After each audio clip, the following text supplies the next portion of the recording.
Dear all, today here I will discuss one of the famous result in our linear algebra, and that is our basis dimension theorem.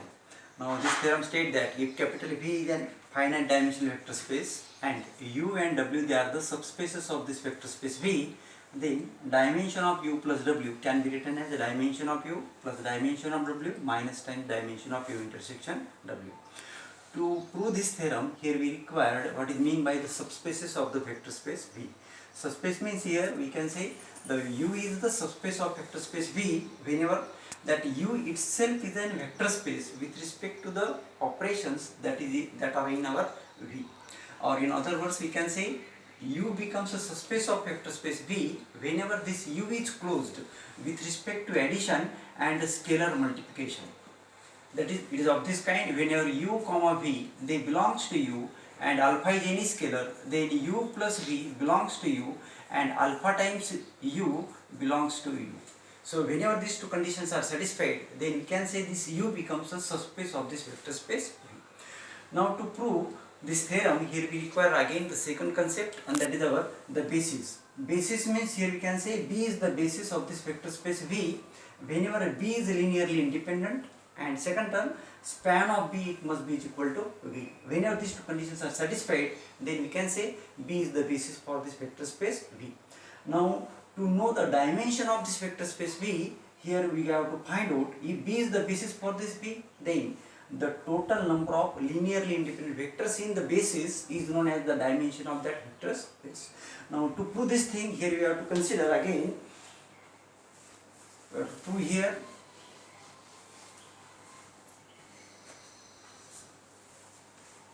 Now let us suppose here this B is equal to the set which will containing the vectors. It is of this kind. It is a U1, U2 up to UR.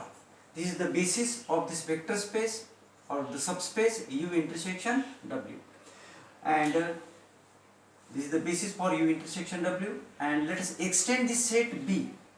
Suppose this B1 becomes U1, U2 over UR, and then UR plus 1 to up to say UM. This is the basis for the vector space U, and again you have to extend the set B. It is equal to B2.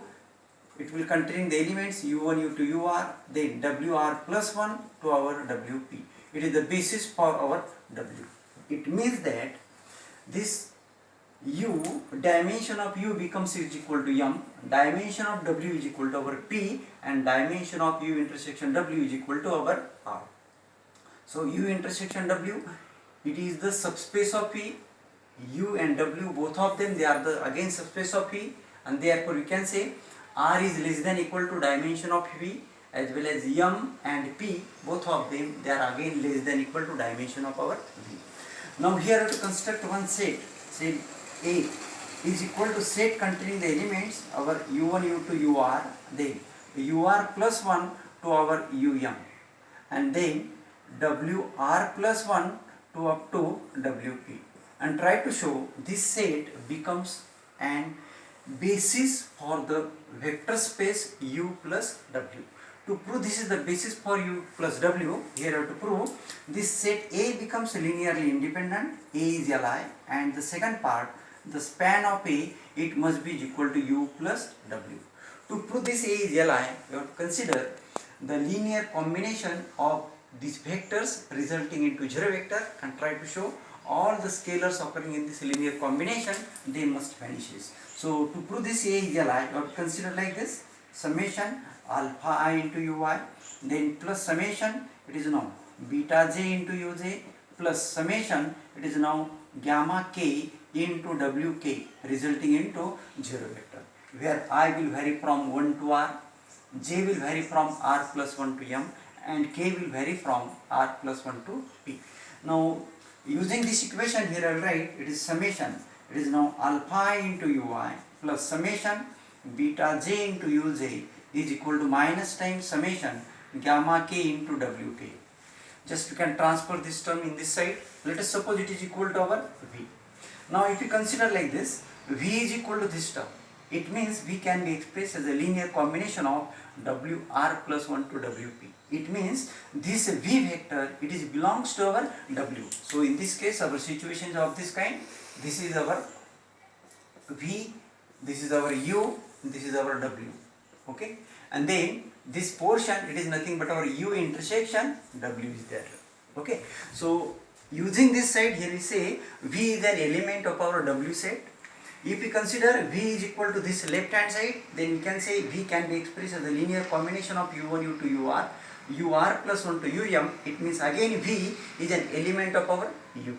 So V belongs to W as well as it is belongs to U, and therefore it must belongs to. So by using this one, then we say V is belongs to U intersection W.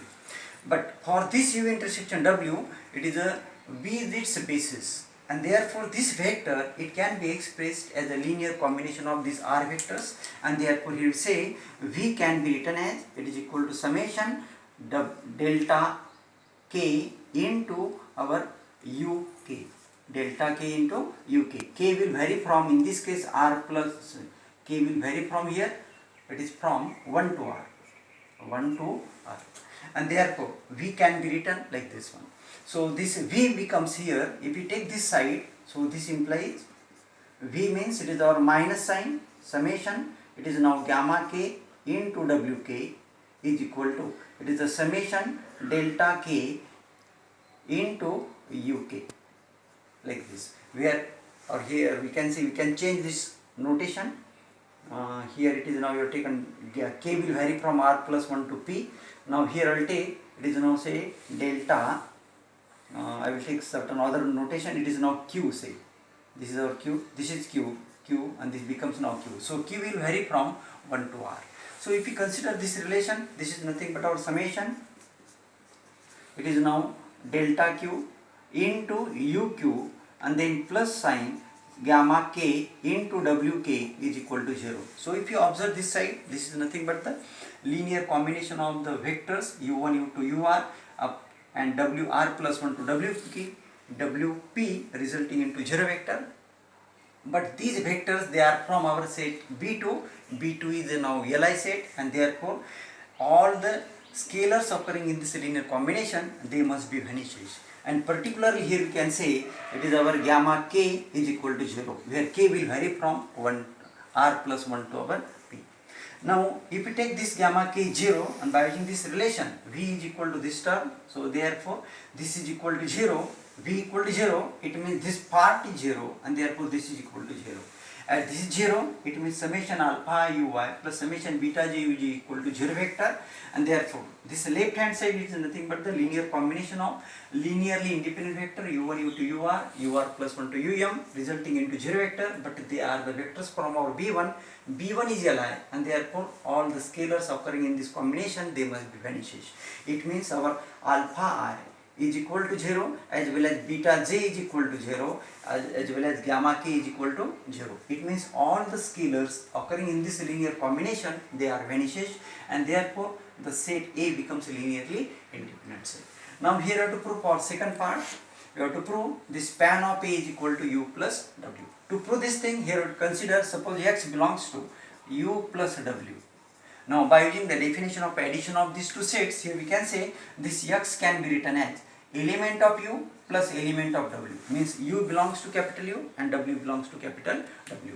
So this U can be written as U belongs to U, and for this U, B1 is basis, and therefore this vector, it can be expressed as a linear combination of U1, U2, UR and UR plus 1 to UM. So this term can be written as summation of alpha I into Ui plus summation beta j into Uj, where j will vary from 1 to R plus 1 to P M, and I will vary from 1 to R.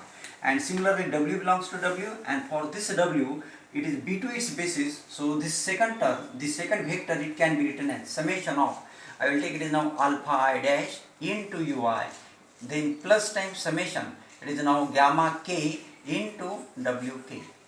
It is of this kind, where again I will vary from 1 to R and K will vary from R plus 1 to P. So using this expression, this term can be written as, it is summation of from first two terms, here I will write it is alpha I plus alpha I dash into ui plus summation, it is now beta j into uj, j will vary from r plus 1 to m, and plus times summation, it is a gamma k into wk, k will vary from 1 to, sorry, r plus 1 to p. So this is nothing but our x can be written as a linear combination of u1, u2, ur plus 1 to um, and wr plus 1 to wp.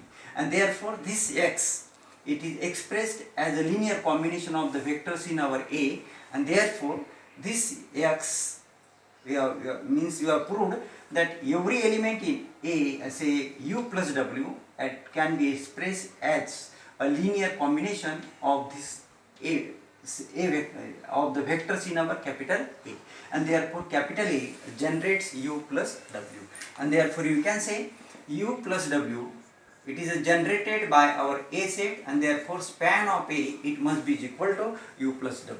Means span A means, here we know it is a finite linear combination of the vectors in our capital A, and therefore by using these two terms, span of this u plus w equal to A and A is Li, so we say this A becomes the basis of this vector space u plus w. Now to write the dimension of u plus w, here you can find out, therefore dimension of u plus w is equal to number of elements of our set A. Number of elements becomes here from this u1 to um, the number of elements becomes our m, and then from this one the number of elements is like this, it is a p minus r. So this is nothing but our m means it is dimension of our u, then p means a dimension of our w, and minus times r means it is the dimension of our u intersection w. So this will prove the basis dimension theorem.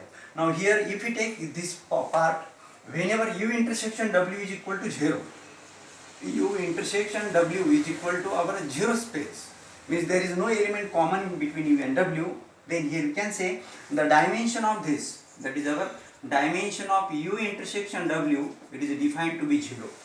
Now whenever this is true, then dimension of u plus w means the dimension of u direct sum with w is equal to dimension of u plus dimension of w.